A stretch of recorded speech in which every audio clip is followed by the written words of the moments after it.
Okay మా hi Gautami. నమస్కారం అండి. ఎస్, ఎలా ఉన్నారు? నమస్తే. బాగానే ఉన్నాం. యా, వెరీ గుడ్, వెరీ బాగున్నాం. గుడ్. వచ్చేసింది మీరు కూడా సోమవారం. బాగున్నారని అనుకుంటున్నా. ఉమ్, సోమవారం వచ్చేసింది. ఉమ్, ఉమ్, ఈ, right. సో మొదలు పెడదాం. సో మనం ఆల్రెడీ ఉమ్, రెండు రెండు అధ్యాయాలు పూర్తి చేసుకున్నాం కదా దిగ్విజయంగా. ఇది మూడవ అధ్యాయం ఈవేళ ప్రారంభం. ఇది ఏంటంటే జీవితంలో విజయం. ఉమ్, ఈ అధ్యాయము కొంచెం పెద్దగానే ఉంది. కొంచెము ఆ, ఇచ్చేసుకుందాం, మనం బ్రీఫ్గా చేసుకుంటూ చెప్పుకుందాం. సో ఇక్కడ మనకు ఆల్రెడీ మన రెండు అధ్యాయాల్లో బాగా అర్థమైంది కదా, ఈ మైండ్ పవర్ అనేది ఎలా ఉంటుంది, అలాగే నమ్మక వ్యవస్థ అనేది కూడా ఏ విధంగా మనిషి యొక్క జీవితాన్ని ఆ, మన ఇష్టం. అది మనం సుగమం చేసుకుంటున్నామా, ఆగం ఆగం చేసుకుంటున్నామా అన్నది మన మీదే ఆధారపడి ఉంటుంది. అంటే నువ్వు మనకి బిలీఫ్ సిస్టమ్ అనేది లేకపోతే జీవితం ఎలా వెళ్తుందండి అంటారు. జీవితం వెళ్ళలే, జీవితం ముందుకు రన్ అయ్యేంత వరకే కాదు కదా, ఇంకా దానిపైన మనం ఒక జెండా పాతేసి ఇదే నేను అనే పరిస్థితిలో మానవుడు ఉంటున్నాడు. అది అది ఉండకూడదు. ఒక నమ్మకం అనేది ఏంటంటే అది ఎప్పుడు మారుతూ ఉంటుంది. మనిషి ఎప్పుడు కూడా చేంజ్ అవ్వడానికి గల కారణం కూడా అదే. ఎందుకంటే కాలం చేంజ్ అవుతూ ఉంటుంది, స్పేస్ డైమెన్షన్ ఇవన్నీ మన మీద పనిచేస్తూ ఉంటాయి. అవన్నీ మారుతూ ఉండేవే ఋతువులతో సహా. ఋతువులు మారుతూ ఉంటుంది, ప్రకృతి మారుతుంటుంది, కలర్స్ మారుతూ ఉంటాయి. నువ్వు కాన్స్టెంట్గా ఉండగలవు మరి, కదా. ప్రతి ఒక్కటి నీ చుట్టూ ఉన్న ప్రతి ఒక్కటి మారుతూ ఉండేటప్పుడు చూపు మారుతుంది, వినికిడి మారుతుంది, మనిషి మాట మారుతుంది.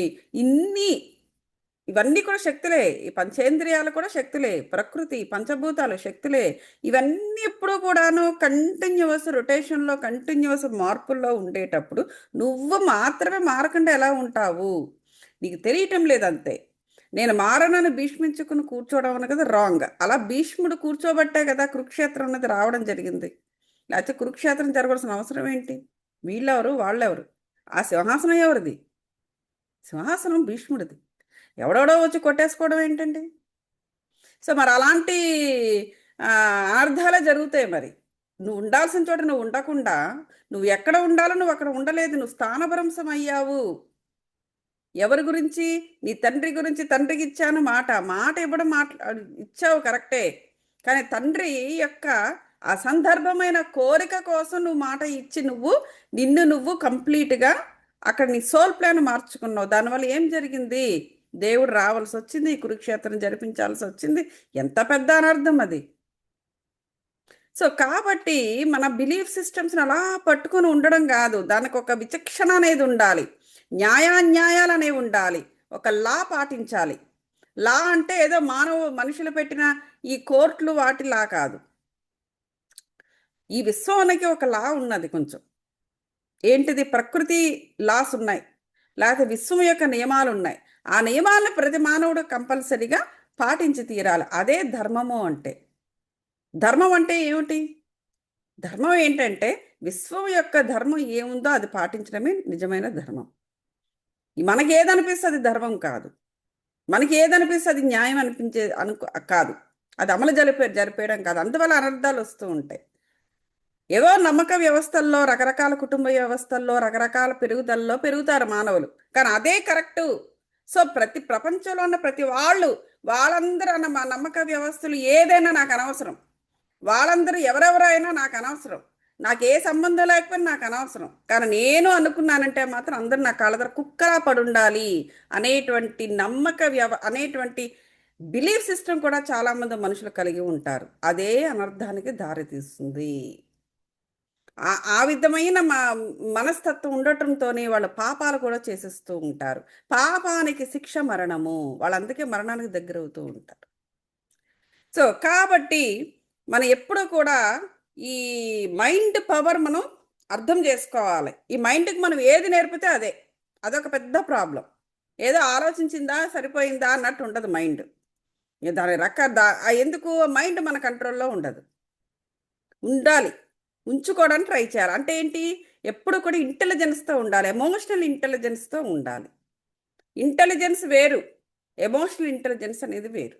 ఇంటెలిజెన్స్ అంటే ఏంటంటే మనం ఏదో చదువుకుని లేకపోతే 4 సబ్జెక్టులు చదువుకుని మన పైకి వచ్చి పెద్దవాళ్ళు అయిపోయి మార్కులు తెచ్చుకుని మనం సెటిల్ అయితే అది ఒక రకమైన ఇంటెలిజెన్స్. జస్ట్ మామూలు లిమిటెడ్ హ్యూమన్ ఇంటెలిజెన్స్. కానీ విశ్వంతో మనం డీల్ చేయాలంటే, ధర్మంతో డీల్ చేయాలంటే, న్యాయాన్యాయ విచక్షణ మనకి ఉండి తీరాలి అంటే, అసలు మన గురించి మనం తెలుసుకోవాలి అంటే, మన గురించి తెలుసుకున్నప్పుడే అవతలోడు కూడా మనకు అర్థమవుతాడు. కాబట్టి ఇవన్నీ జరగడానికి మన చిన్నప్పటి నుంచి మనం పెంచుకుంటున్న మామూలు లిమిటెడ్ హ్యూమన్ ఇంటెలిజెన్స్ పనికిరాదు. అది ఓన్లీ డబ్బులు సంపాదించుకోవడానికే. కానీ ఇవన్నీ తెలియాలి అంటే మనిషికి ఎమోషనల్ ఇంటెలిజెన్స్ వేరే ఉండాలి. ఏంటి? Self awareness, self control, self regulation, spiritual practices, ఇవన్నీ కూడా కలిపితేనే ఎమోషనల్ ఇంటెలిజెన్స్ అంటారు. ఇంటలెక్చువాలిటీ ఇక్కడ ఇంపార్టెంట్ కాదు. ఇంటలెక్చువాలిటీ అనేది ఏంటంటే ఇంటలెక్చువాలిటీకే ఎక్కువ ఇంపార్టెన్స్ ఇస్తున్నారు సొసైటీలో. కానీ ఇంటలెక్చువాలిటీ అనేది మ్యానిపులేటివ్. నీకు బయట నుంచి వచ్చే డేటా ఏముంటుందో దానిని నువ్వు డిసెక్ట్ చేయడమే. అదే గ్రేట్ అనుకుంటూ ఉంటారు. ఎవరైనా 4 మాటలు బాగా చెప్పగలిగితే అబ్బా వీడు ఇంటెలిజెంట్ అని కాదు. ఈ ఇంటెలిజెన్స్ అనేది మనిషికి చాలా ముఖ్యము. అప్పుడు ఈ 3వ అధ్యాయంలో చెప్తున్నది ఏంటంటే జీవితంలో విజయం సాధించడానికి అవకాశం ఉంటుంది. 3వది. సో ఆధ్యాత్మికంగా, భౌతికంగా, మానసికంగా, భావోద్వేగాల పరంగా జీవిత అనుభవాలను స్వీకరించి తద్వారా చైతన్య పరిణామం చెందుతూ ఆనందంగా జీవితాన్ని ఆస్వాదింపజేసేదే విజయం.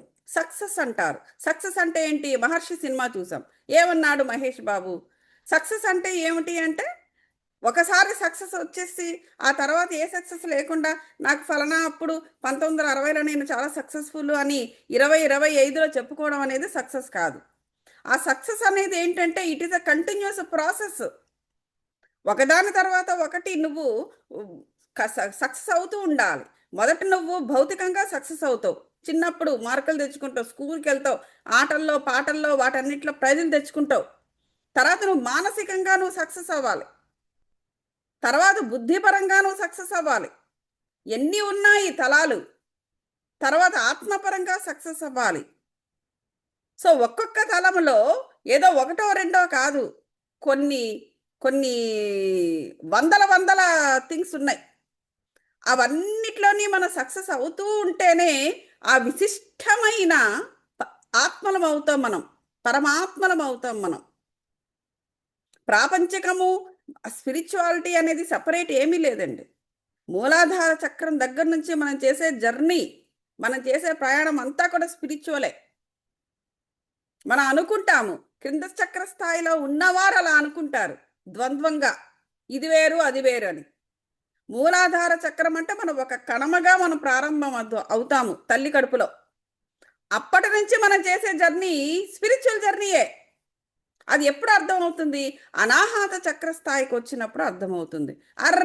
మన టైం అంతా వేస్ట్ చేసుకున్నామే అని అప్పుడు బాధపడతాం.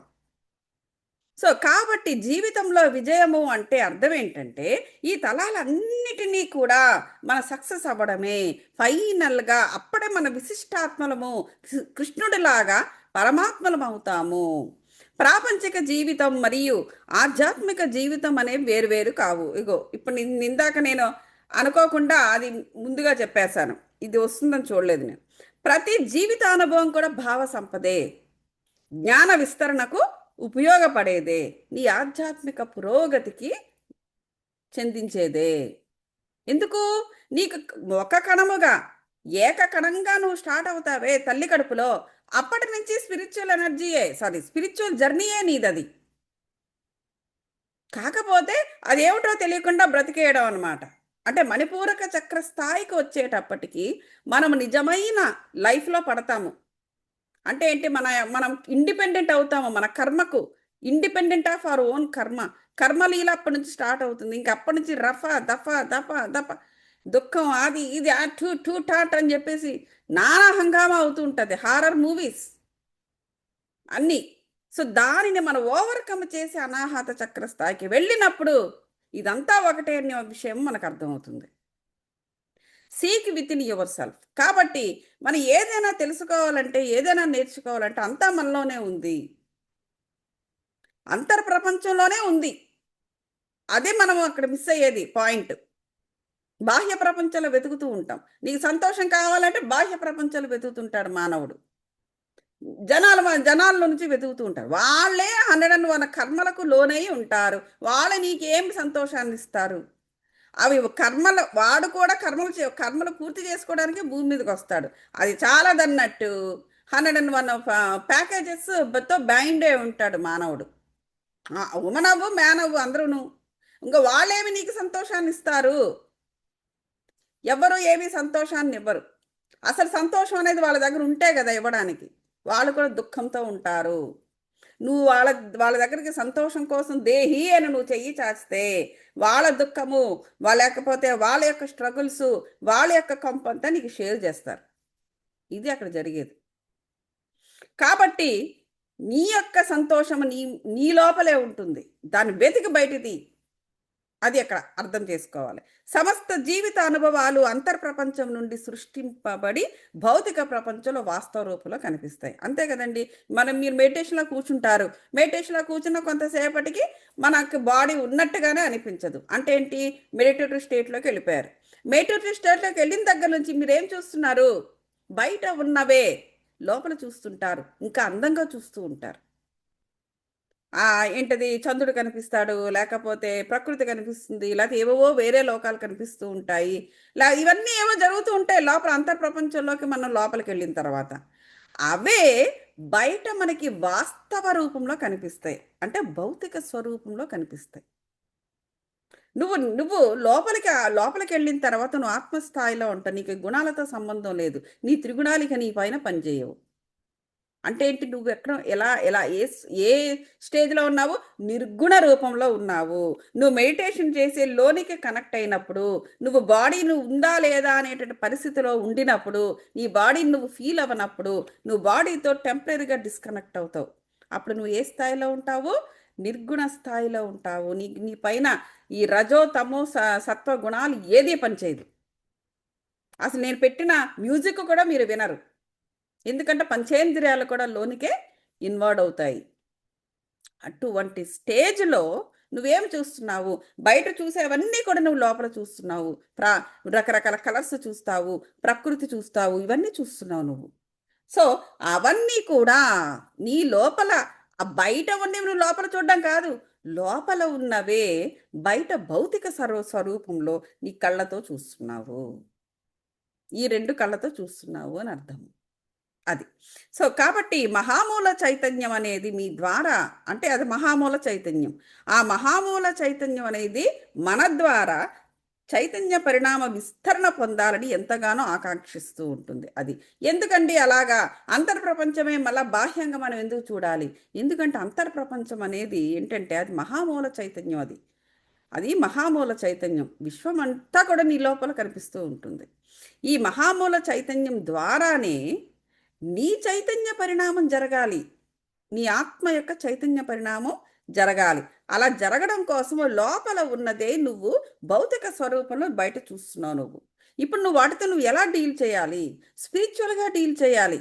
ఎందుకంటే నువ్వు ఒక సముద్రం, నువ్వు కళ్ళు మూసుకొని నువ్వు మెడిటేషన్ ఉన్నప్పుడు ఒక సముద్రం చూసావు. అదే సముద్రము నీకు బయట కూడా కనిపిస్తుంది. నువ్వు ఇప్పుడు ఆ సముద్రాన్ని నువ్వు ఎలా డీల్ చేయాలి? స్పిరిచువల్గా, శ్రద్ధతో, సెరీన్ పవిత్రతతో ఆ విధంగా ఆ సముద్రాన్ని చూడాలి. అంతేగాని ఆ సముద్రం దగ్గర అడ్డమైన పనులు చేయడము, మానవుడు తాగేయడము, అక్కడ తాగేసేసి ఆ బీరు బాటిల్స్ అక్కడ పడేయడము, లేకపోతే అప్రాచ్యపు పనులు చేయడం అనేది కాదు. అలాగా అప్రాచ్యపు పనులు నువ్వు బాహ్యంగా నీ బయటకు కనబడే సముద్రం దగ్గర చేసినప్పుడు ఆ ఎఫెక్ట్ నీ అంతర ప్రపంచంలో కూడా ఉంటుంది. ఎందుకంటే ఈ 2 కూడా కనెక్టెడ్. అప్పుడు ఆటోమేటిక్గా నీ లోపల ఉన్న నీలో ఉన్న నీ ఆత్మ సిక్ అవ్వడం మొదలు పెడుతుంది. అందుకే కదా నువ్వు చేసే పనులు, నువ్వు చేసే కర్మ సరైన కర్మను ఎంచుకోమని ఎందుకు చెబుతున్నారు స్పిరిచువల్ మాస్టర్స్? నీకు నచ్చిన కర్మ చేస్తే ఏం పాయే? ఈ జన్మ ఏమన్నా శాశ్వతమా? ఇష్టం వచ్చినట్టు తిని, ఇష్టం వచ్చినట్టు తాగి, ఇష్టం వచ్చినట్టు ఉండొచ్చు కదా. ఈ జన్మ ఎలాగో శాశ్వతం కాదు కదా, ఈ బాడీని ఇక్కడే వదిలేసిపోతాం కదా. ఉన్నన్నాళ్ళైనా హాయిగా ఎంజాయ్ చేయొచ్చు కదా, చేయడానికి లేదు. ఎందుకంటే నువ్వు చూసే ప్రతి ఒక్కటి, స్త్రీ అయినా పురుషుడైనా, ఒక కుక్క అయినా నక్క అయినా, ఒక అందమైన ప్రదేశమైనా, లేకపోతే నది అయినా, లేకపోతే సముద్రం అయినా, లేకపోతే కొండలైనా, ప్రతి ఒక్కటి కూడా నీ లోపల అంతర్ప్రపంచంలో ఉన్న ఒక నమూనా సేవ నేను. మరి బయట లోపల ఎందుకున్నాయంటే నీ చైతన్య పరిణామం, నీ ఆత్మ యొక్క చైతన్య పరిణామం కోసం అది ఆ విధంగా సృష్టించబడింది. మరి అటువంటప్పుడు ఇది నీ యొక్క చైతన్య పరిణామము, నీ యొక్క చైతన్య అభివృద్ధి కోసం అని నీకు ఇప్పుడు తెలిసినప్పుడు వెళ్ళి అక్కడ అప్రచప్పలను ఎలా చేస్తావు? అక్కడ చేసావంటే ఇక్కడ నీ ఆత్మ ఎఫెక్ట్ అవుతుంది. అది అర్థం చేసుకోవాల్సిన విషయము. ఈ వర్తమానంలో ఇప్పుడున్న జీవితాన్ని విస్మరించి పరలోకాల్లో ఆనందాన్ని వెతకడము, ఈ జీవితం తర్వాత పరమాత్మను ఐక్యమైపోయి పరమానందాన్ని పొందని విశ్వసించడము. అంటే ఇక్కడ అంటే ఏంటి? మన ఎదురుగుండానే మనకు జీవితం ఉన్నప్పుడు దాన్ని ముందు సరిగ్గా నువ్వు చేయాలి. నువ్వు దాన్ని అసందర్భంగా అర్థం పర్థం లేకుండా చేసి ఆత్మపరంగా సిక్కైపోయి ఈ జీవితాన్ని విస్మరించేసి, సరే పరలోకంలో ఆనందిద్దాంలే, రంభా ఊరసి మేనక ఉంటారులే అని అనుకోవడం తప్పు. అదే అంటున్నా, అది మూర్ఖత్వము. సో ఈ జీవితం తర్వాత ఎలాగో పరమాత్మలో ఐక్యమైపోతుంది, పరమానందాన్ని పొందేస్తానని విశ్వసించడము ఆధ్యాత్మిక మూర్ఖత్వానికి పరాకాష్ట. నువ్వు అక్కడ నువ్వు బాగా బ్రతుకుండేటప్పుడు నువ్వు సరైన పనులు చేయనప్పుడు నువ్వు ఆ పరమాత్మలో ఎలా కలవు? సో నీకు ఎదురుగుండా కనబడిన సముద్రానికి గౌరవించు, నీ లోపల ఉన్న సముద్రం సంతోషిస్తుంది. అప్పుడు నీ ఆత్మ కూడా, నీ ఆత్మానందం అంటే అదే. ప్రతి వాళ్ళు కూడాను ఊరికే డాన్సులు నేర్చుకుని లేకపోతే ఆర్ట్ నేర్చుకుని, వెరీ గుడ్, అది ఏంటంటే ఇట్స్ ఎ టెక్నిక్. మన ఆత్మను ఆనందింప చేసుకోవడానికి it's a beautiful technique. Arts అందరూ నేర్చుకోవాలి, నేను కూడా సమర్థిస్తాను. ఆర్ట్స్, సంగీతము, లేకపోతే ఏదైనా ఇన్స్ట్రుమెంట్స్ ఆత్మకు ఆనందం కలిగేవి, బాడీకి తర్వాత ఆత్మకి ఆనందాన్ని కలిగేవి అందరూ నేర్చుకోవాలి. ఒకవేళ నేర్చుకునే పరిస్థితి నేర్చుకోలేకపోయినా నీ ఆత్మానందం నీకు దూరం కాదు. నువ్వు ఈ విధంగా ఆలోచించినప్పుడు, నువ్వు ఈ విధంగా కర్మ చేసినప్పుడు నీ ఆత్మానందం ఎప్పుడు నీతోనే ఉంటుంది. సో కాబట్టి ఏదేదో పనులు చేసేసి చనిపోయిన తర్వాత మేము పరమాత్మలో కలిసిపోతాము కాబట్టి అక్కడ ఆనందాన్ని పొందుతాం అనుకోవడం అనేది మూర్ఖత్వం అని చెప్పేసి ఈ బుక్లో క్లియర్గా రాశారు. ఓకే, సో ఈ జీవితం ఉన్నదే ఆధ్యాత్మిక చైతన్య పరిణామం చెందడం కోసం, అంతే, ఇంకంతకన్నా ఏ లేదు. మరి ఎందుకు వచ్చుంటా ఉంటారండి? మనం ఎందుకు వచ్చుంటాము? ఏముంది? తినడానికి, లేకపోతే కష్టపడి పని చేయడానికి, తర్వాత ఏదో డబ్బులు కూడా పెట్టడానికి, వీటి కోసం వచ్చుంటామా? కాదు. మన ఆత్మని చైతన్య పరిణామం చెందించుకోవడానికి మనం ఇక్కడికి వచ్చాం. అది మూల కారణం. సో ఈ వర్తమానాన్ని, ఈ క్షణాన్ని, ఈ క్షణంలో ఆనందాన్ని, ఇప్పటి జీవిత అనుభవాలని విస్మరించడం ద్వారా ఆనందాన్ని, ఆధ్యాత్మికతను పొందలేరు. అంటే ఏ పని మీద వచ్చారో ఆ పని జరగదు అని చెప్తున్నారు ఇక్కడ. సో మనం అనవసరమైన, అంటే భూమి మీద బ్రతుకుతున్నందుకు మనకి సొసైటీ ఈ విధంగా బిల్డప్ అయ్యింది, ఇలా బిల్డ్ చేశారు, ఇట్లా ఉండాలి, అలా అని. సో అలా ఉండాలి, అందరూ ఎలా ఉన్నారో అలాగే ఉండాలి. మనం మరోలా ఉన్నామంటే మనకు అక్కడ ప్లేస్ ఉండదు. అలాగే ఉంటూ మనం దీనికోసం పాటుపడాలి. కానీ అంతే తప్పించి అదే శాశ్వతం అనుకొని అక్కడే ఉండిపోయి ఎప్పటికీ నువ్వు లోపలికి రాకపోతే నువ్వు ఆధ్యాత్మిక పరిణామం అనేది నీలో జరగదు. ఈ విశ్వశక్తి, ఈ మహామూల చైతన్యము నిత్యము ఎంతో ఉత్తేజితంతో వ్యాకోచం చెందుతుంది. వ్యాకోచం అంటే ఏంటంటే ఎక్స్పాన్షన్ జరుగుతూ ఉంటుందంట. సో ఈ విశ్వశక్తి ఎప్పుడు కూడా, ఈ మహామూల చైతన్యం ఎప్పుడు కూడా నిత్యం ఎంతో ఉత్తేజంతో ఉంటుంది. మరి ఎంతో ఉత్తేజంతో మొత్తం విశ్వమంతా ఉన్నప్పుడు మనం ఎందుకు దుఃఖంలో ఉంటున్నాము? ప్రశ్నించుకోవాల్సింది మనమే. విశ్వమంతా కూడా ఎప్పుడు ఉత్తేజంతో ఉంటుందట, ఎప్పుడు కూడా బ్రైట్గా, ఎప్పుడు కూడా సెలబ్రేషన్లో ఉంటుందంట. మరి మనం ఎందుకండి దుఃఖంతో ఉంటున్నాము? ఎందుకంటే దాన్ని చూడలేకపోతున్నాం కాబట్టి. విశ్వంతో కనెక్ట్ అవ్వలేకపోతున్నాము కాబట్టి, ఆ సెలబ్రేషన్లో మనం పార్టిసిపేట్ చేయలేకపోతున్నాము కాబట్టి మనం దుఃఖంలో ఉంటున్నాం. ఎంతసేపు వాడితోటి వీళ్ళతోటి వీళ్ళతోటి వాళ్ళతోటి కనెక్ట్ అవ్వడానికి ట్రై చేయడమే, వాళ్ళ కర్మలు వీళ్ళ కర్మలు నెత్తి మీద కొబ్బరి నూనె రాసుకున్నట్టుగా రాసుకోవడమే.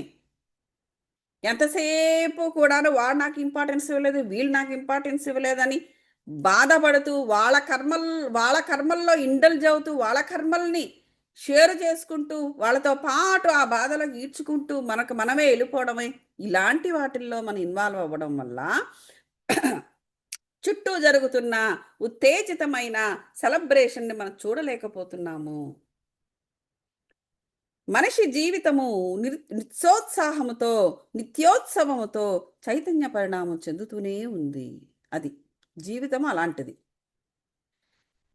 జీవ చైతన్య శక్తిని విస్మరించి సాధించబడే ఏ భౌతిక విజయము మీకు ఆనందాన్ని ఇవ్వదు. చూసారా, ఈ జీవ చైతన్య శక్తి విస్మరించి, ఈ శక్తికి కావలసినది ఏదైనా కూడా, నీ మెదడికి మేత కావాలి, లేకపోతే నీ కడుపుకి మేత కావాలి, మరి అలాగే నీ ఆత్మకు కూడా మేత కావాలి కదా, నీ జీవానికి కూడా మేత కావాలి కదా. మరి వాటికి మేత వేయకుండా 24 గంటలు ఈ శరీరానికి మేత వేస్తూ కనబడిన ప్రతి బిర్యానీ తింటూ, లేకపోతే ఎప్పుడు చూసినా కూడా ఆలోచనలు, మెదటికి మేత, వాటితోనే మనము ఉంటే ఆ భౌతిక విజయము అంటే భౌతికంగా మనం చాలా విజయం సాధించామని మనం అనుకుంటూ ఉంటాం కదా చాలా విషయాల్లో. ఆ భౌతిక విజయాలు ఏవి కూడా నీకు నిజమైన ఆనందాన్ని ఇవ్వవు అని చెప్తున్నారు. అంటే నిన్ను భౌతిక విజయాల కోసం లేకపోతే భౌతిక సుఖాల కోసము నువ్వు ఏమీ చెయ్యొద్దు, నువ్వు అవన్నీ మానేసేసి ఇక్కడ ముక్కు మూసుకుని కూర్చొని ఎవరు చెప్పలేదు. కానీ అదే శాశ్వతము అనుకోవద్దు. ఆ భౌతిక విజయము నీకు నిజమైన జీవ చైతన్య పరిణామ క్రమానికి ఉపయోగపడదు, నీకు నిత్య ఆనందం అనేది ఇవ్వదు. సో కాబట్టి ఎరుకలా ఉండాలి. This is called emotional intelligence. ఈ సెల్ఫ్ అవేర్నెస్ని ఏమంటారంటే ఎమోషనల్ ఇంటెలిజెన్స్ అని అంటారు. ఈ ఎమోషనల్ ఇంటెలిజెన్స్లోకి వస్తాయంటే ఇవన్నీ కూడా అర్థం అవ్వాలంటే ఎమోషనల్ ఇంటెలిజెన్స్ ఉండాలి. జస్ట్ ఇంటెలిజెన్స్ ఉంటే ఏమవుతుందంటే ఏదో పెరుగుతాము, డబ్బులు సంపాదించుకుంటాము, ఇల్లు కొనుక్కుంటాము, అది ఆ లిమిటెడ్ హ్యూమన్ ఇంటెలిజెన్స్ అది. కానీ ఇవి అర్థం కావాలంటే నీ హయ్యర్ సెల్ఫ్తో నువ్వు కనెక్ట్ అయి ఉండాలి. తర్వాత ఈ జీవితం అనేది ఏంటంటే మహా సమృద్ధమైనదంట. చూడండి, అబండెన్స్, సమృద్ధం అంట. కానీ మనం అది లేదు ఇది లేదు ఇది లేదు ఇది లేదు బాధపడుతూనే ఉంటాం. మరి ఎందుకు? మనకు తెలియదు ఆ అబండెన్స్ని ఎలా పొందాలి అన్నది. అది పెద్ద ప్రాబ్లం. సర్వశక్తియుక్తులను అంతర్ప్రపంచంలో ఇముడ్చుకుని జన్మ తీసుకోవడం జరిగింది. అది ఈ మన అంతర్ప్రపంచంలోనే ఉంటుంది. మనకు కావలసిన సమృద్ధి అంతా కూడా మనలోనే ఉంటుంది, కానీ మనకు తెలియదు ఎలాగ దాన్ని పొందాలి అన్నది. అది ప్రాబ్లం. జీవ చైతన్య శక్తిని వ్యాకోచింపజేసి ఉత్తేజింపజేసి పరిణామం చెందించి పురోగతిని చెందించడం ద్వారా అపారమైన విశ్వశక్తి మీలోనికి ప్రవేశిస్తుంది. ఇప్పుడు ఏం చెప్తున్నారంటే ఈ జీవ చైతన్య శక్తిని వ్యాకోచింప చెయ్యాలి అంటున్నారు, ఎక్స్పాండ్ చేయమంటున్నారు, పరిణామం చెందించమంటున్నారు. పరిణామం ఎలా చెందించాలంటే ఇదిగో ఎప్పుడు కూడా భౌతిక సుఖాల దగ్గర అక్కడే ఆగిపోకుండా లోపలికి కూడా వెళ్ళడం అనమాట. అప్పుడు పురోగతిని చెందిస్తూ ఉంటే అప్పుడు ఆటోమేటిక్గా ఈ అపారమైన విశ్వశక్తి అనేది మనలోకి ప్రవహించడం మొదలు పెడుతుంది. ఇప్పుడు మనం మెడిటేషన్ 1 గంట చేస్తామా, గంట చేస్తే ఓకే వస్తుంది కాస్మిక్ ఎనర్జీ. ఆ తర్వాత మళ్ళీ మామూలు రొటీన్లో పడిపోతున్నాం మనం. ఆ వచ్చిన ఎనర్జీ కూడా దానికి వాడేయడం. అలా కాదు, ఎప్పుడూ కూడా కంటిన్యూస్గా మనలో ప్రవహిస్తూ ఉండాలి. నువ్వు మెడిటేషన్ కూర్చోపోయినా కూడా పర్వాలా, కానీ నీలో ప్రవహిస్తూ ఉండాలి. సమస్త సృష్టి పట్ల అపరిమితమైన ప్రేమ మీ అంతరంగం నుండి ఉద్భవిస్తున్నప్పుడు మీ విశ్వశక్తి మిమ్మల్ని మరింత ఉత్తేజింపజేసి జీవిత ప్రవాహంలో ఆనందాన్ని పరమానందాన్ని నింపుతుంది. చూసారా, అందువల్లే ఏం చెప్తారంటే స్పిరిచువల్ యాక్టివిటీస్ని అలవాటు చేసుకోమంటారు. స్పిరిచువల్ యాక్టివిటీస్ అంటే ఏంటి?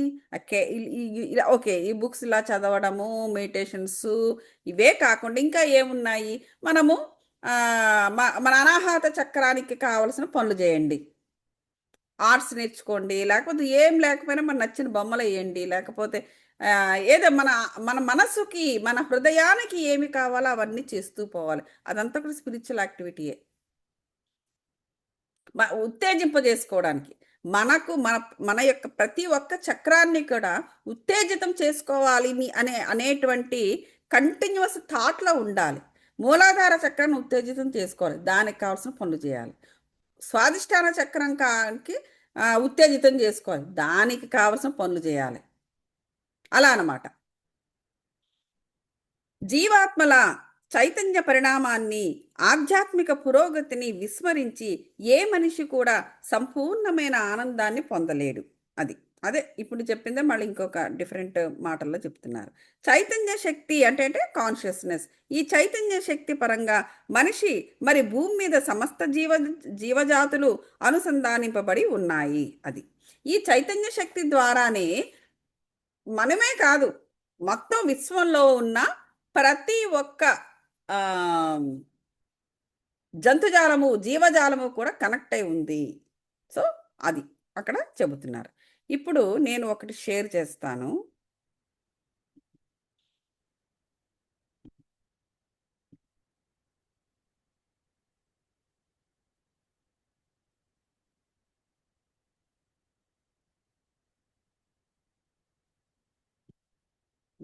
Sorry, okay, screen okay. ఇది ప్రింటరు సరిగ్గా పనిచేయలేదు. సో అందువల్ల నేను ఇది డైరెక్ట్గా బుక్ పెట్టాల్సి వస్తుంది అనమాట. అది సో ఓకే. సో కాబట్టి ఇప్పుడు అందుచేత ఈ జీవితం అనేది ఉన్నదే. ఓకే, ఇప్పుడు కనిపిస్తుంది కదా అంతా, మీ అందరికి కనిపిస్తుందని అనుకుంటున్నాను నేను. సో కాబట్టి ఈ జీవితం అనేది ఉన్నదే ఆధ్యాత్మిక చైతన్య పరిణామం చెందడం కోసమని ఇప్పుడు మనకి అర్థమైపోయింది కదా. అది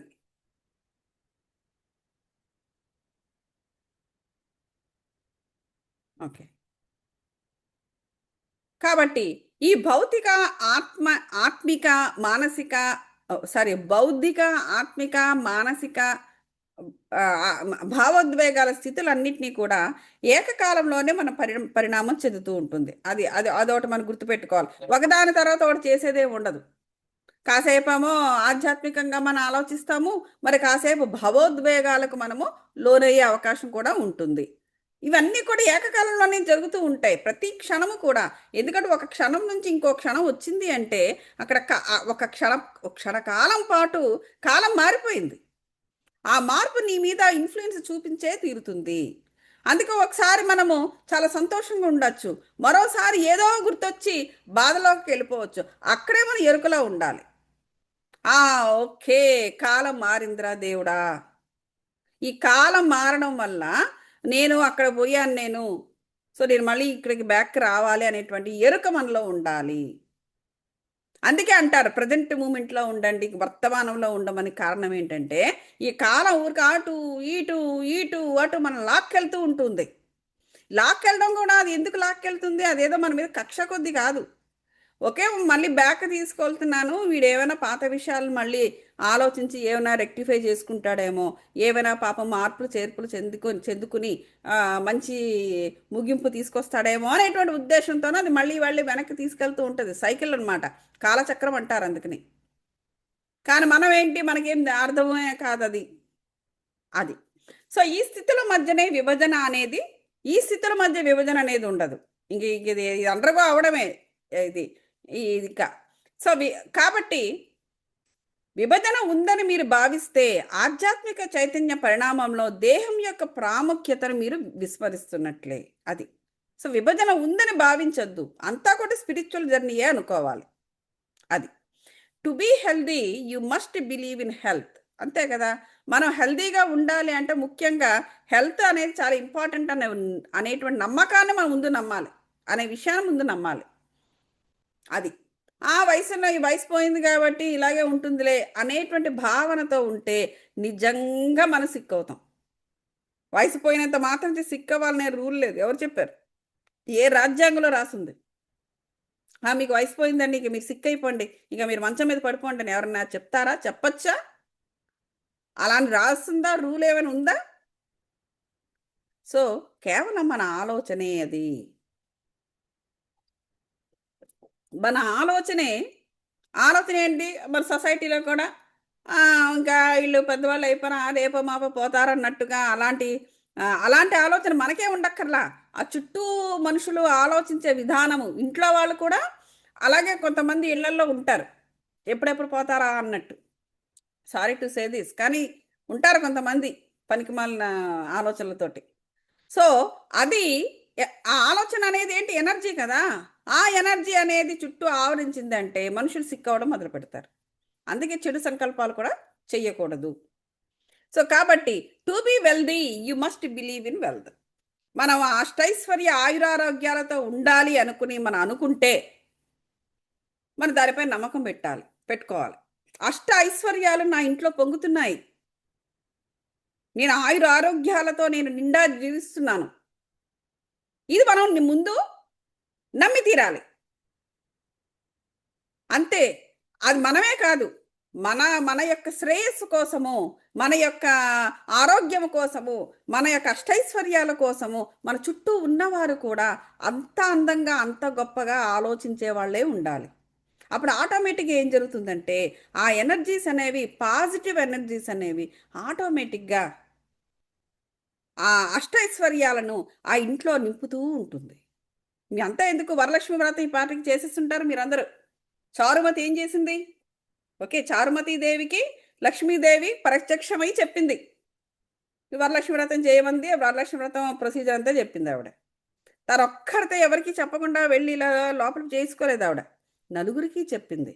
ఎందుకు? మనం బుక్ చదువుకున్నాం, ఏది?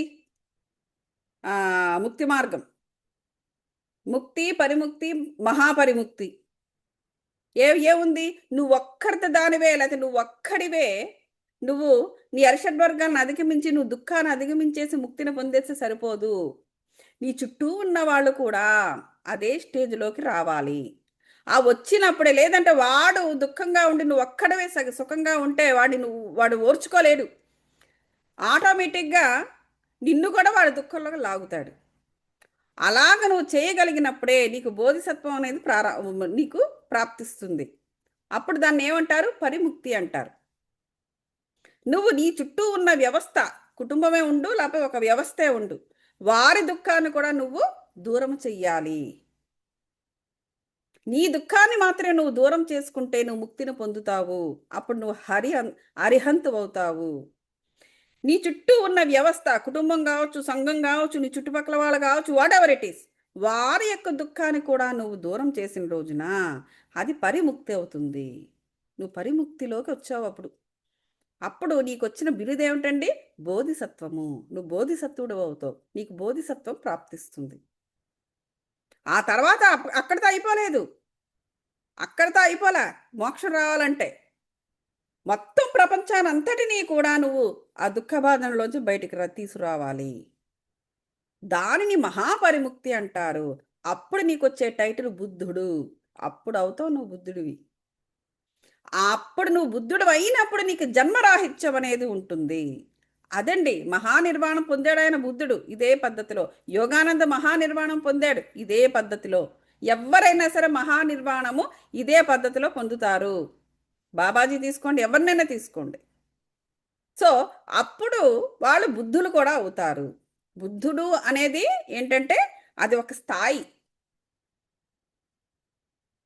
సో కాబట్టి ఇప్పుడు మనము ఎట్లా ఉండాలంటే, ఇప్పుడు మనం మహానిర్వాణము స్థాయిలో లేము కదా, ఇంకా మనల్ని మనం జయించుకునే స్థాయిలోనే ఉన్నాము. కాబట్టి మనం పాజిటివ్గా ఆలోచించడము, పాజిటివ్ ఇవన్నీ కూడా చిన్న చిన్న విషయాలే, చాలా చిన్న విషయాలు, పైసా కానీ ఖర్చు లేని విషయాలు, కానీ చాలా important to do this. So ఆరోగ్యం కావాలంటే నీకు సంపూర్ణ ఆరోగ్యం పట్ల ప్రగాఢమైన నమ్మకం ఉండాలి. నేను సంపూర్ణ ఆరోగ్యంతో ఉన్నాను, సంపూర్ణ ఆరోగ్యంగా ఉంటే నేను ఏమేమి చేయగలను రాసుకోండి ఒక లిస్టు. పరిగెడతాను, జిమ్కి వెళ్తాను, లేకపోతే అక్కడికి వెళ్తాను, ఇక్కడికి వెళ్తాను, బీచ్కి వెళ్తాను, అక్కడికి వెళ్ళి నేను నావల్ చదువుకుంటాను, ఏదో ఒకటి, దట్స్ ఓకే. బీచ్కి వెళ్ళి నావల్ చదువుకోవచ్చు, బీచ్‌కెళ్ళిన ప్రతి వాళ్ళు కూడా సముద్రంలో దూకాల్సిన అవసరం లేదు. సో, ఏమైనా చేయొచ్చు. ఇట్లాంటి పాజిటివ్ నేను అక్కడున్న ఆ విండుతోటి మమేకమవుతాను. ఆ నీటితోటి గలగలా పారే నీటితో నేను కూడా పారుతాను అనేటువంటి ఆ భావన అనేది ఈ పంచభూతాలు ఏ పని చేస్తే నేను వాటితో కలిసి ఆ పని చేస్తాను. ఇటువంటి ఆలోచనలు పెంపొందించుకుంటూ అటువంటి పనులు చేయడానికి ప్లాన్స్ వేసుకోవాలి. ఓకే. అప్పుడు ఏం జరుగుతుంది అంటే, నీకు కావలసినది నీవు అంటే ఏంటి పంచభూతాలు నువ్వు ఇంక్లూడ్ చేసుకుంటున్నావు నువ్వు. You are making friendship with the పంచభూతాలు. వాటితో నువ్వు ఫ్రెండ్ అన్నమాట ఇప్పుడు నువ్వు. వాటికి రాఖీ కట్టొచ్చు. సారీ రాఖీ కాదు. ఫ్రెండ్‌షిప్ తాడు కట్టొచ్చు. ఫ్రెండ్ అన్నమాట. సో, ఆటోమేటిక్‌గా నీ ఫ్రెండ్ నీ యందు ఉంటుంది. సో, మీ జీవితంలో కావలసిన వాటన్నిటిని నీ ఆత్మ విధి సమకూరుస్తూ ఉంటుంది. అది నువ్వు నీ ఆత్మను ఒక విధిగా నువ్వు ఇలా మార్చుకుంటే అదే నీకు ఇవన్నీ సమకూరుస్తూ ఉంటుంది. మీరు ఏవేవి వాంఛిస్తున్నారో దేని గురించి కలగంటున్నారో వాటిని మాత్రమే మీ అంతర ప్రపంచము వాస్తవ రూపంలోకి తెస్తుంది. అందుకే దుఃఖాన్ని ఎప్పుడూ కూడా కలగనకు. దుఃఖాన్ని కలగనకు. దుఃఖాన్ని ఎందుకు కలగంటామండి? కలగంటారు. ఎందుకు కనరు? బయట ఎక్కడో ఏదో జరుగుతుంది. రాత్రి పడుకునేటప్పుడు మళ్ళీ అదే తలుచుకుంటూ బాధపడుతూ ఏడుస్తూ పడుకుంటారు. కల వస్తుంది దానికి రిలేటెడ్‌గా. సో, ఎప్పుడైతే నువ్వు ఆ కలను కండం మొదలుపెట్టావో నీ అంతర్ ప్రపంచం ఏమనుకుంటుందో, ఓహో! వీడికి ఇదే కావాలి కాబోలు అయితే సరే, సరే అయితే నేను ఇంకా ఎక్కువ ఇస్తానులే అని చెప్పి అటువంటి దుఃఖాన్ని మళ్ళీ ఇస్తూ పోతూ ఉంటుంది. అది అక్కడ జరిగిన విషయము.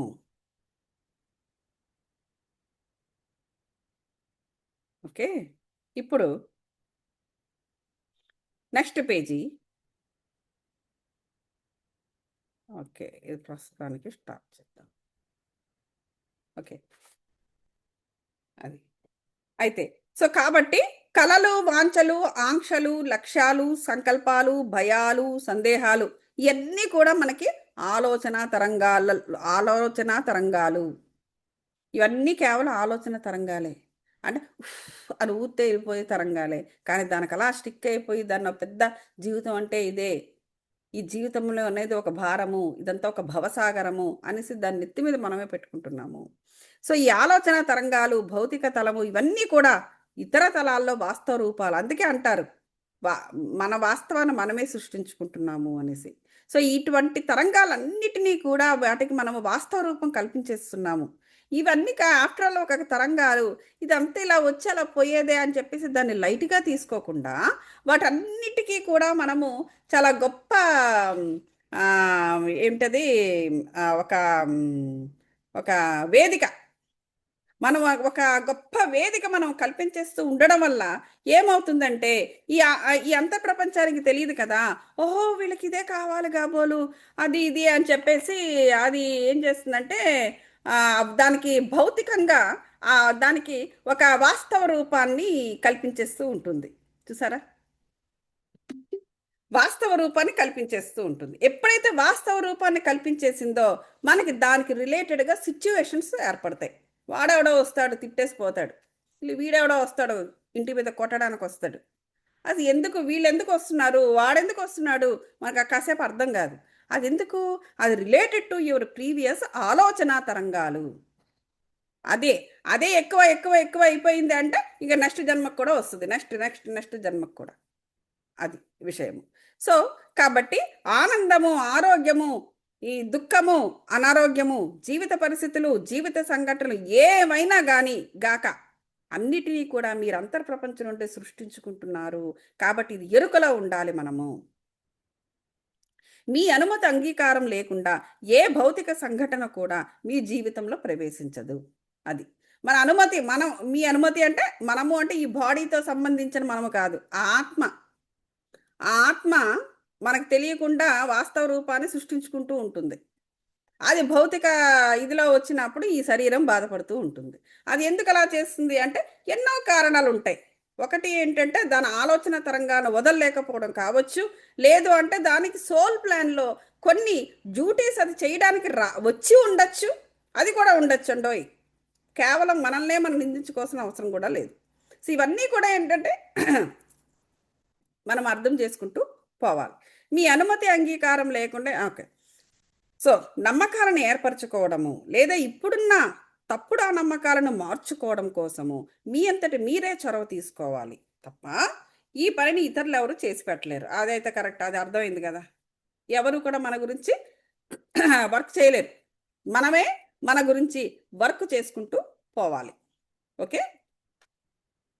తర్వాత సంపద పట్ల ఓకే అదే సంపద పట్ల మీ నమ్మకాలు ఎలా ఉంటాయో వాటికి అనుగుణంగా మీ జీవితంలో సంపద ప్రవేశిస్తుంది. అది చూసారా. ఇప్పుడు ఏంటంటే మీ అంటే ఇక్కడ మన ప్రతిదీ ఈ బాడీతో ఉన్న మీ అనుకోవద్దు. మనకి కావాలి, ఎందుకంటే మనకి మన ప్రపంచ ధరలు ఎక్కువ, ఎక్కడికి వెళ్ళినా సరే బోల్డ్ డబ్బులు డెఫినెట్గా మనకు కావాలి. కానీ మీ ఆత్మ వద్దు వద్దు అనుకుంటుంది అనుకోండి, మీ ఆత్మకి ఈ దీని మీద ఇంట్రెస్ట్ లేకుండా మరో ఏదో చేయాలని ఇంట్రెస్ట్ ఉంటే అక్కడ క్లాష్ వస్తుంది మన బాడీకి మన ఆత్మకి. అర్థమైందా. సో కాబట్టి మనం ఎప్పుడు కూడా body mind and soul align అవుతూ ఉండాలి. అలా అలైన్ అయిపోతే మరి దాని సోల్ ప్లాన్ ఆగిపోతున్నవి ఏమి ఆగిపోదు. ఇటుపక్క కూడా ఏం చేయాలో అది చేస్తుంది. ఆత్మకంత శక్తి ఉంది. సో కాబట్టి మనము ఇక్కడ మనకి నమ్మకాలు ఎలా ఉన్నా కూడా అది మనకి ఎలా ఉంటే ఆ జీవితంలో సంపద ప్రవేశిస్తుంది. ఓకే. అందువల్ల అబండెన్స్ అనేది మన అంతర్ప్రపంచంలో ఉన్నప్పటికీ కూడా డబ్బులు దొరకవు, టైంకి అందవు. ఇట్లాంటివన్నీ ఎందుకు జరుగుతున్నది? ఏదో డబ్బులు చేతిలో ఉన్నాడు, ఎవడో వచ్చి కొట్టేస్తున్నాడు, లేదా ఎవడో వచ్చి పట్టుకుపోతున్నాడు. ఎందుకు అలా చేస్తుంది? ఎందుకు అలా జరుగుతోంది? ఆత్మ ఎందుకు అలా అంటే ఆత్మ ఇంక వేరే దాని ప్లాన్ వేరే ఏదో ఉంది. దానికోసం నీ బాడీని వాడాలనుకుంటుంది, నువ్వేమో ఇంకేదో చేయాలనుకుంటున్నావు. సో కాబట్టి మన ఆత్మతోనే మనం మాట్లాడాలి. అమ్మా అప్ప అయ్యా అని చెప్పేసి మన అంతర్ప్రపంచంతో మనం మాట్లాడుతుండేటప్పుడు ఈ ప్రాపంచికంగా మన పనులు కూడా అవుతాయి. అందుకే అంటారు ఈ స్పిరిచువాలిటీ అంటే ఏంటంటే మనం అంతా ఎలైన్ అవ్వడమే. అలా ఎలానైతే ఇది ఈ లోపల నుంచి మనము బయటకు ప్రశాంతంగా బ్రతకగలం. ఆరోగ్యం పట్ల మీ నమ్మకాలు ఎలా ఉంటే దానికి అనుగుణంగానే ఆరోగ్యం కూడా ప్రాప్తిస్తుంది. జీవితం పట్ల నమ్మకాలు ఎలా ఉంటే అలాగా. ఇప్పుడు ఎవడో ఏదో మనం మోసం చేశాడు కదా అని ఇంకా మన జీవితం అంటే ఇలాగే ఉంటుంది, వీడు మోసం చేశాడు అంటే ఇంతే, ఇంక ప్రతి వాడు అలాగే ఉంటాడు అని ఎప్పుడైతే మనం దానికి వచ్చామో మన కంటికి కనబడిన ప్రతి వాడు అదే పని చేస్తూ ఉంటారు. రావడం మోసం చేయడం వెళ్ళిపోవడం, రావడం మోసం చేయడం వెళ్ళిపోవడం. సో కాబట్టి అలా కూడా మనం ఫిక్స్ కావడానికి లేదు. చాలా ట్రిక్కీ అండి జీవించడము.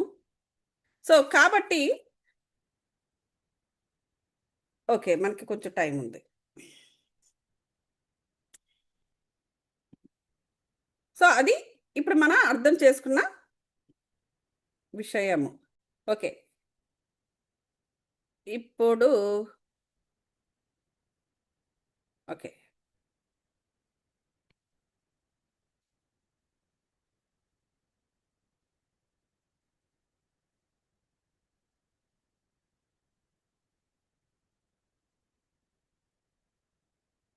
వేరే ఫ్రంట్కి వెళ్ళిపోయింది ఇది. ఓకే, ఒక క్షణం ఉండండి. ఓకే. సో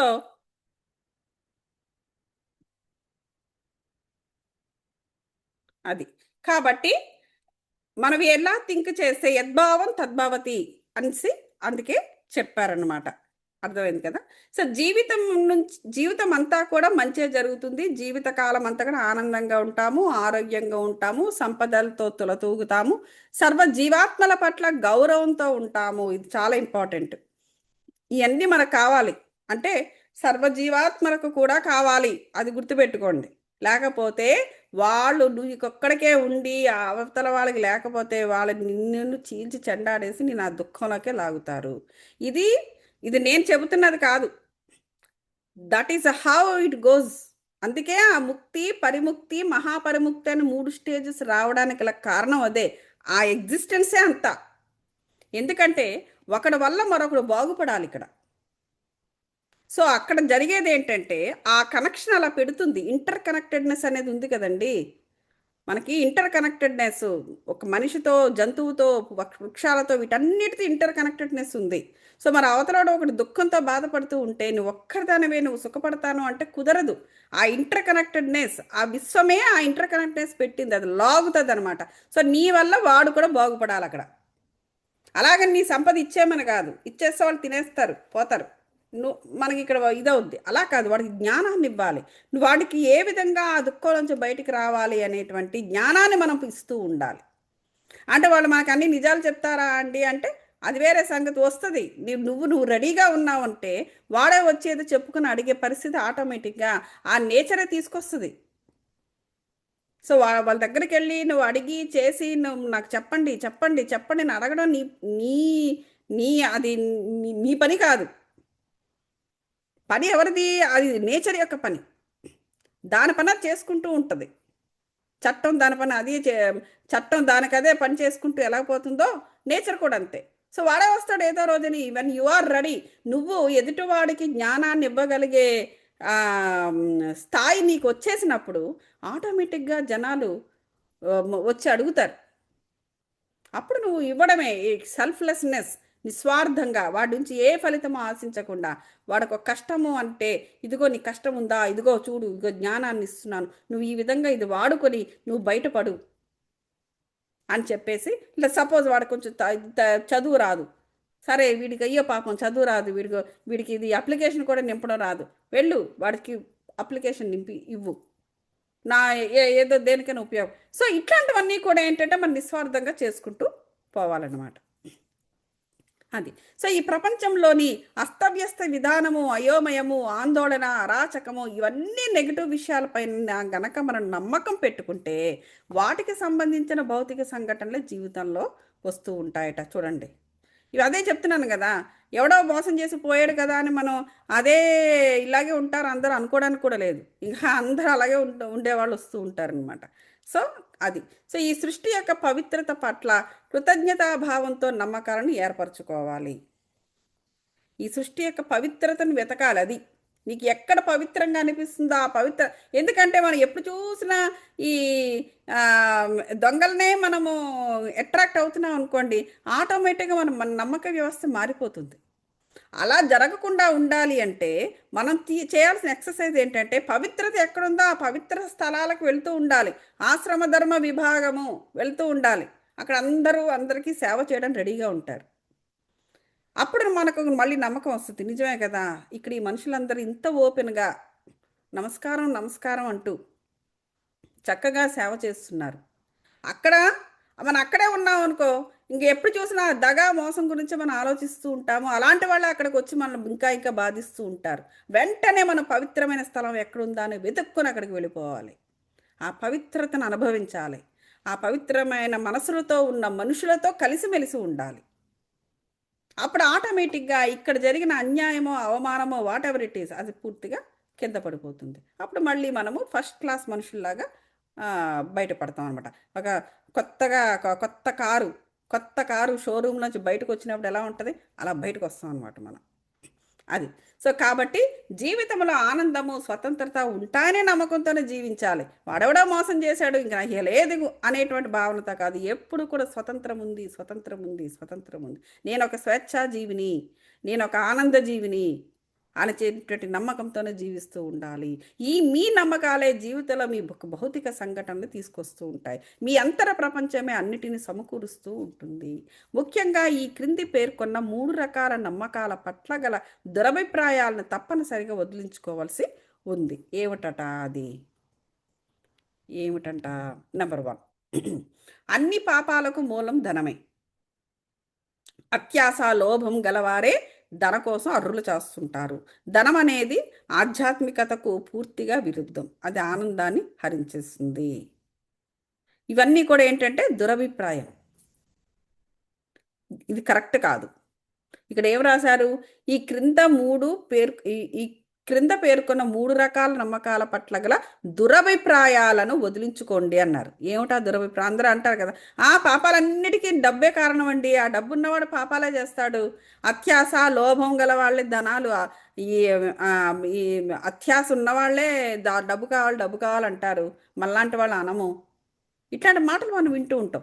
ధనం అనేది ఉంటే చాలు, ఇంకా మనుషులు ఇక ఈ భక్తి అనేది మర్చిపోతారు, ఆధ్యాత్మికతను మర్చిపోతారు. అలా మర్చిపోయే వాళ్ళు ఉండొచ్చు. కాస్త డబ్బులు రాగానే లగ్జరీస్కి, లేకపోతే వరల్డ్ ప్రెషర్స్కి వెళ్ళిపోయే వాళ్ళు ఉండొచ్చు. కానీ అదే నిజం అనుకోకూడదు, అది చెప్పేది. డబ్బులు ఉండంగానే వాళ్ళు అలా తయారవుతారండి, డబ్బున్న వాళ్ళందరూ ఇలాగే ఉంటారు, డ్రగ్స్ లేకపోతే అమ్మాయిలు ఇట్లాగే ఉంటారు అనుకోవడానికి లేదు. వాళ్ళు అలా ఉన్నారు అంతే. కాబట్టి ఎప్పుడు కూడా అటువంటి దురభిప్రాయంతో, డబ్బు ఎందు దురభిప్రాయంతో ఉండవద్దు. నెంబర్ 1. రెండవది, ఆరోగ్యం అనేది మనిషి చేతుల్లో లేదు. మనం అనుకుంటారు కదా, మన చేతుల్లో ఉంది ఏంటండి ఆరోగ్యం అనేది, ఇంకా దేవుడిష్టం. దేహానికి వ్యాధులను నయం చేయగల మహిమాన్విత శక్తి లేదు. ఇవి అనేటువంటి దురభిప్రాయంలో ఉండకూడదు. ఈ శరీరానికి మనమే ఇది ఒక మెడికల్ ఫ్యాక్టరీ. మనకి ఏదైనా జబ్బులు వచ్చిందంటే మన శరీరమే దాన్ని బాగు చేయగల కెపాసిటీ మన శరీరానికి ఉంటుంది. హీలింగ్ అనేది ఉంటుంది.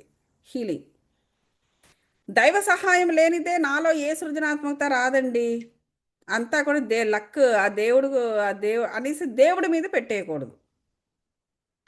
సో కలలుగనే శక్తి కూడా నాకు లేదు ఇలా అనకూడదు. కల కనాలి. నువ్వు ఏదైనా ఎక్కడికైనా ఒక మంచి పని చేయాలంటే దానికోసం ఒక కల కనాలి. అంతేగాని దేవుడు ఇస్తాడు, దేవుడు ఇచ్చిందే మనం తీసుకుంటాం, మనకేంటి మనం ఏం చేయగలము అనేటువంటి అసంతృప్తితో కానీ నిరాశతో కానీ ఉండడానికి లేదు.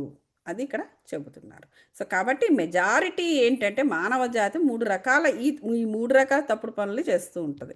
ఎందుకు? మన సొసైటీలో ఉన్న బిలీఫ్ సిస్టమ్ అది. సో శ్వాస తీసుకుంటున్న ప్రతి మానవుడు కూడా దైవమే. ఈ సృష్టిలో దైవత్వం కానిదంటూ ఏదీ లేదు. అపరిమితమైన శక్తివంతమైన అనంతతత్వం గల అంతర ప్రపంచాన్ని సంపూర్ణ శరణాగతితో మనం విశ్వసిస్తూ ఉండండి. ఈ సమస్త విశ్వంలో మీ అంతర ప్రపంచానికి మించిన రక్షా కవచం మరొకటి లేనే లేదు. అది మనకు రక్ష ఏంటంటే, మనం అనుకుంటాం బయట పోలీస్ సిస్టమ్ ఉంది, అది ఉంది, ఇది ఉందని. నిజంగా చెప్పాలంటే మనకు రక్షించే కవచం ఏంటంటే మన లోపల అంతర్ ప్రపంచమే. మీ అంతర్ ప్రపంచం గురించి మీకు తెలిసింది గోరంతా, ఇంకా తెలియాల్సింది మహాపర్వతం అంతా. ఈ వర్తమానంలో ఎలాంటి భౌతిక సంఘటనలు చోటు చేసుకుంటున్నాయో, మీ జీవిత పరిస్థితులు ఎలాంటివో అవన్నీ మీ నమ్మకాలకు ఆంక్షలకు అనుగుణంగా మీకు ఎదురవుతూ ఉంటాయి.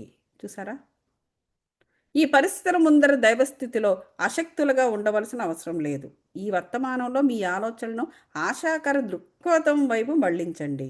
ఎప్పుడు కూడా ఆశాకర దృక్పథం వైపే ఉండాలి ఆలోచనలు. అంతే తప్ప ఏదో జరిగిందనగానే ఇంక ఇలాగే ఉంటుంది అనుకోవడానికి లేదు.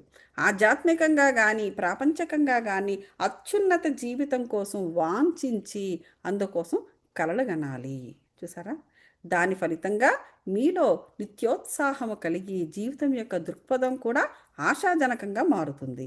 అంత మన ఆలోచన ఏ విధంగా మార్చుకున్నామనే దాని మీదే ఆధారపడి ఉంటుంది. అది అందుకే జీసస్ కూడా ఏమన్నారు? దేవుని రాజ్యము, దేవుని సంపద నీలోనే ఉంది అన్నారు ఆయన. అంటే ఏంటి? అంటే అర్థం అంటే ఏమిటన్నారు అంటే, ముందు నువ్వు దానికోసం వెతుకు, తక్కినవన్నీ ఆటోమేటిక్గా నీకు ఫాలో అవుతాయి. పత్రిజీ గారు కూడా అన్నది అదే. నువ్వు చెయ్యాల్సింది చెయ్యి, నీకు రావాల్సింది ఆటోమేటిక్గా నీకు వస్తుంది అన్నారు పత్రిజీ గారు. ముందు నువ్వు చేయాల్సింది చేయకుండా నీకు 101 క్వశ్చన్స్, ఇది ఇదా. ముందు నువ్వు చేయాల్సింది ఏముంది, నువ్వు స్టార్ట్ చేయి, నువ్వు ఆటోమేటిక్గా మిగతాది నీకు ఫాలో అవుతూ వస్తూ ఉంటుంది అని చెప్పేసి చెప్పడము పత్రిజీ గారు చెప్పడం కూడా జరిగింది. కాబట్టి దేవుని రాజ్యం అంటే ఏమిటండి? బ్రహ్మ పదార్థం. అందుకే కదా మనం అహం బ్రహ్మాస్మి అంటాం. నా లోపలే బ్రహ్మ ఉన్నాడు. సో మీలోనే ఉంటున్నందుకు మనం ఎప్పుడు కూడా కృతజ్ఞతలు చెప్పుకుంటూ ఉండాలి. మన ఆత్మకి మనం కృతజ్ఞతలు చెప్పుకోవాలి. ఈరోజు మనం ఇలా కూర్చుని ఇంత గొప్ప విషయాలు మనం చెప్పుకుంటున్నాము అంటే అది ఏంటది? మన ఆత్మల యొక్క సహకారం లేకుండా మనం ఇది చెయ్యము. ఆత్మయ్య గనక సహకరించకపోతే బాడీకి చంచలత్వం అనేది ఎక్కువ ఉంటుంది, పెరిగిపోతుంది. చంచలంగా మనిషి మానవుడు ఉంటాడు. చంచలంగా ఉంటే గంట సేపటి నుంచి ఇదే నిశ్చలంగా కూర్చొని నేను చెప్పగలనా? మీరు వినగలరా? ఇంపాసిబుల్. ఇక్కడ జరుగుతున్నది ఏంటంటే, లోపల జరుగుతున్న ప్రక్రియ ఆలోచించుకోండి. ఇక్కడ మన ఆత్మలన్నీ కూడా గ్యాదర్ అయ్యి ఇవన్నీ కూడా ఒకరికొకరు చెప్పుకుంటున్నాయి ఇక్కడ. అది ఇక్కడ మనం అర్థం చేసుకోవాల్సింది. ఈ ఆత్మే గనక మనకి సహకరించకపోతే ఈ మెడిటేషన్ చేయడానికి అవ్వదు, ఈ జ్ఞానాన్ని తీసుకోవడానికి అవ్వదు. కాబట్టి తప్పకుండా మన ఆత్మకి మనం కృతజ్ఞత చెప్పే తీరాలి. ఇటువంటి విజ్డమ్, ఇటువంటి ఎమోషనల్ ఇంటెలిజెన్స్, ఇటువంటి సెల్ఫ్ అవేర్నెస్ రావడానికి ఈ పరమాత్మ ఆత్మ మనకి ఇంత సహకరిస్తున్నారంటే మరి వారికి గ్రాటిట్యూడ్ ఉండాలి కదండి. మనకి విశ్వాసం చూపించాలి, మనము కృతజ్ఞతలు చూపించాలి మనము. కాబట్టి ఇంకా మనం జీవించి ఉన్నందుకు కూడా కృతజ్ఞతలు చూపించాలి. చూసారా, జీవించి కూడా ఉన్నాము అంటే బికాస్ ఆఫ్ ఆత్మే. అదే కనుక ఒకసారి డిసైడ్ అయిపోయి నాకు ఇది వద్దు చల్ల అని చెప్పేసి వెళ్ళిపోయింది అనుకోండి బయటికి, ఈ ఆటోమేటిక్గా శరీరం కింద పడిపోతుంది.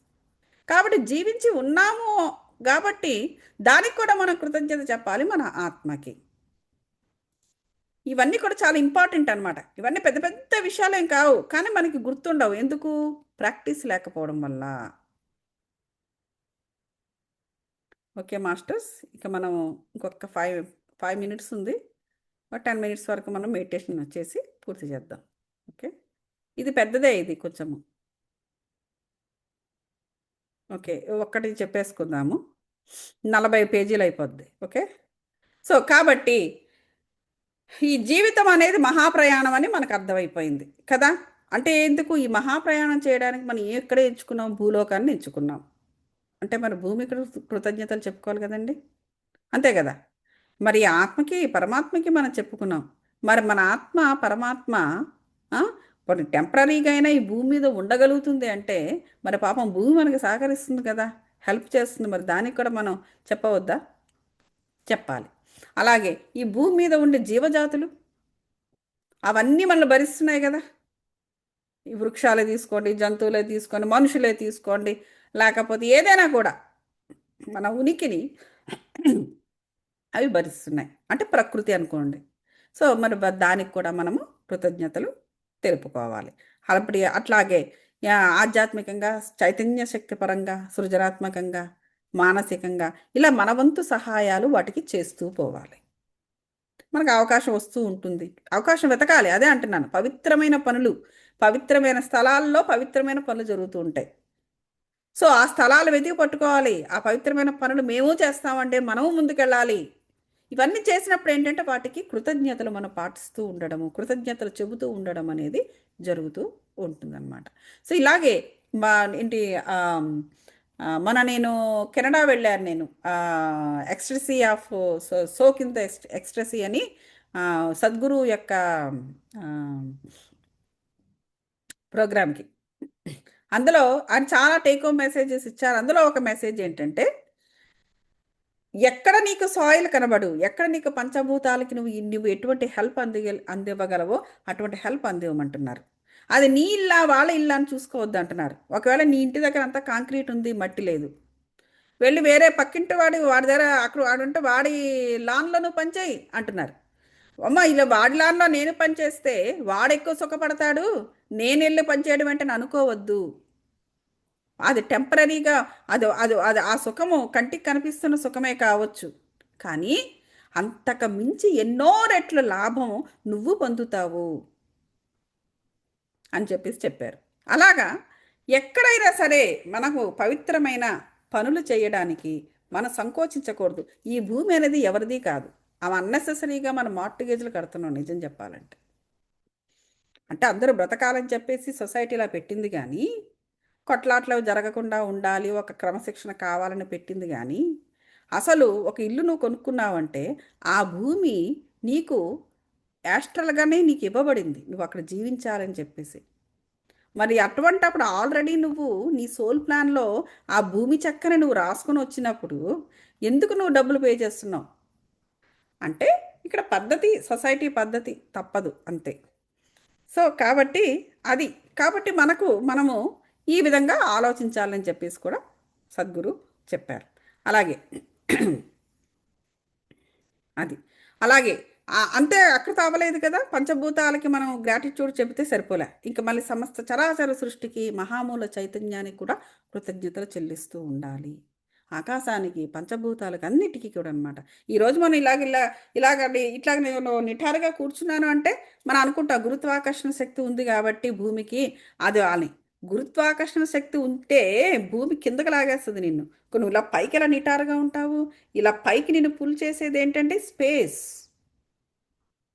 దాన్నే మనము దాని పేరు ఏం చెప్పుకున్నాము? ఆకాశము అని చెప్పుకుంటుంటాము. It is a space. ఆ స్పేస్ యొక్క ఇన్ఫ్లుయెన్స్ మనిషి మీద ఉంటుంది. ఆ వెన్నెముకను నిటారుగా పెడుతుంది అది. ఆ కనెక్షన్ తగ్గిపోయినప్పుడు ఆటోమేటిక్గా ఏంటంటే మనిషి ఇలా వంగిపోతాడు. అంటే టైం టు గో అని అర్థం. భూమిలోకి వెళ్ళిపోయే టైం దగ్గర పడింది అని అంటే ఆఖరి దశల్లో కొన్ని. సో కాబట్టి మనం ఇలా నిటారుగా నిలబడి అన్ని పనులు చేయగలుగుతున్నాము అంటే మరి పైన స్పేస్కి, ఆకాశానికి, మన భాషలో ఆకాశానికి కూడా మనము కృతజ్ఞతలు తెలుపుకుంటూ ఉండాలి అన్నమాట. సో అలాగే మన సమస్త చరాచర సృష్టి, మీరు మీ జీవితము కేంద్ర బిందువుగా ఉంటూ మీ విశ్వశక్తి నిత్యోత్సాహంతో మరింత ఉన్నతపరుచుకుంటూ ఉంటుంది. అయితే ఏంటంటే మన జీవితాన్ని ఒక కేంద్ర బిందువుగా మనం చేసుకుంటే, అంటే ఆ కేంద్ర బిందువు ఏదండి? మన జీవితానికి మనమే. నువ్వు ఎక్కడ నిలబడితే అదే నీ గ్రౌండ్. అదేదో సినిమాలోని రవితేజ అంటాడు, నీ బ్యాక్గ్రౌండ్ ఏంట్రా అంటే, నేను ఎక్కడ నిలబడితే అదే నా గ్రౌండ్ అంటాడు.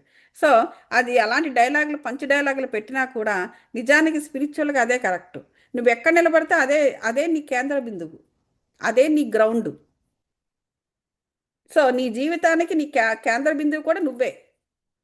సో కాబట్టి ఇవన్నీ కూడా మనము జీవితంలో ఆనందము, ప్రేమ, సృజనాత్మకత, జీవాత్మ పట్ల ఉన్న అనురక్తి, సత్యం పట్ల నీకు ఉండాల్సినది మహావిశ్వాసము, ఇవన్నీ ఉన్నప్పుడే నీకు విజయం అనేది సంప్రాప్తిస్తుంది. చైతన్య శక్తిని ఎరుకుతో కాకుండా అచేతనంగా ఉపయోగించడం గనక చేస్తే మనం చేస్తున్న కర్మలు దుర్భర జీవితాన్ని ఇస్తాయి. అదే చెడు కర్మలు చేసేస్తాం. ఎందుకు? అచేతనంగా అంటే అన్కాన్షియస్గా నీ యొక్క చైతన్య శక్తిని నువ్వు ఎలా వాడుతున్నావు అనేది చాలా ఇంపార్టెంట్. నువ్వు పవిత్రమైన పనులకు వాడుతున్నావా, అపవిత్రమైన పనులకు వాడుతున్నావా? నువ్వు పవిత్రమైన మనుషులతో ఉంటున్నావా, అపవిత్రమైన మనుషులతో ఉంటున్నావా? నువ్వు పవిత్రమైన ఆలోచనలు చేస్తున్నావా, అపవిత్రమైన ఆలోచనలు చేస్తున్నావా? వీటన్ని నువ్వు నువ్వు నీ చైతన్య శక్తి నువ్వు దేనికి వాడుతున్నావు? ఇటు సైడా అటు సైడా? దాని మీద బేస్ అయ్యే నీ బుద్ధి, కర్మానుసారే బుద్ధి అంటారు. నువ్వు చేసే కర్మను బట్టే నీ బుద్ధి కూడా నిన్ను ప్రేరేపిస్తుంది, చెయ్యిరా, చెయ్యి చెయ్యి చెయ్యి అనేసి. దానికి ఫలితం ఏమవుతుందంటే జీవితం దుర్భరమైపోయి దుర్భరమైన రిజల్ట్స్ అనేవి వస్తాయి. కాబట్టి ఎరుకతో చేస్తున్నారా లేదా పనులు, ఇది చాలా ముఖ్యము. కాబట్టి విశ్వం ఎల్లప్పుడూ కూడా తెరిచి ఉంచే పుస్తకం లాంటిదండి. అందులో రహస్యాలు అనేవి ఏం పెద్దగా ఉండవు, మనమే ఒక పెద్ద రహస్యం. సో కాబట్టి జ్ఞాన పరిధి విస్తరించే కొలది, మన జ్ఞానం విస్తరించుకుంటున్న కొలది మన గురించి మనకే అవగాహన అనేది వచ్చేస్తుంది. అంతే తప్పించి అక్కడికి వెళ్ళి దాన్ని ఛేదిద్దాం, ఇక్కడికి వెళ్ళి ఈ ప్రకృతిలో ఈ రహస్యాన్ని ఛేదిద్దాం, ఆ ప్రకృతిలో ఆ రహస్యాన్ని ఛేదిద్దాం. ముందు మనం ఎలాంటి కర్మ చేస్తున్నాము, ముందు మనం ఆలోచన ఏ విధంగా ఉంది, వీటి మీద మనం వర్కౌట్ చేసుకుంటూ పోతే ఆటోమేటిక్గా అన్ని పేజీలు ఓపెన్ అవుతాయి. ఇది ముఖ్యంగా మనం చేయాల్సినది. ఓకే మాస్టర్స్, మనం ఒక 10 minutes మెడిటేషన్ చేసి 40 పేజీలు అయిపోయినవి. ఓకే,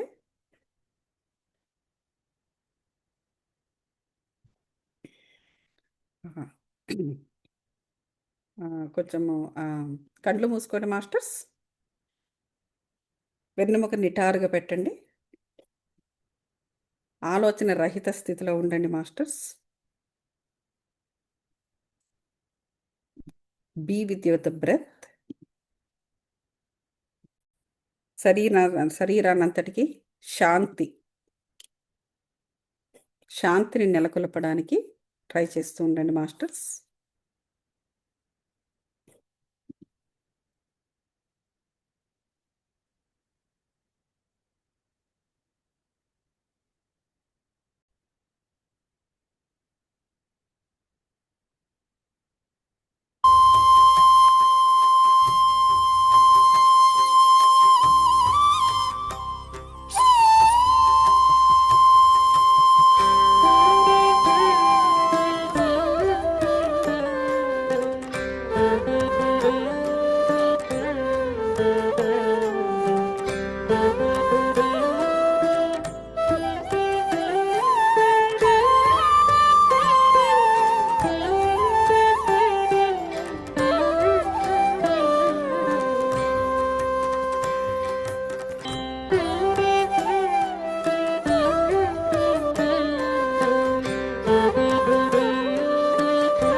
ఓకే మాస్టర్స్,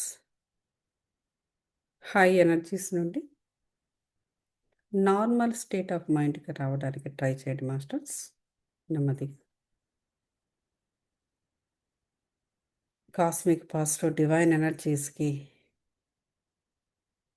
పౌర్ణమి ఎనర్జీస్లో నిక్షిప్తమై ఉన్న అనేక డివైన్ గురు శక్తి, డివైన్ ఏంజలిక్ శక్తి, డివైన్ సోల్స్ యొక్క శక్తికి ధన్యవాదాలు తెలుపుకుంటున్నాం మాస్టర్స్. అలాగే పంచభూతాలకు, ప్రకృతి మాతకు ధన్యవాదాలు తెలుపుకుంటున్నాము. జన్మనిచ్చిన తల్లిదండ్రులకు, సొసైటీకి ధన్యవాదాలు తెలుపుకుందాం masters. Lastly but not the least, మీ 7 శరీరాలకు ధన్యవాదాలు తెలుపుకోండి మాస్టర్స్.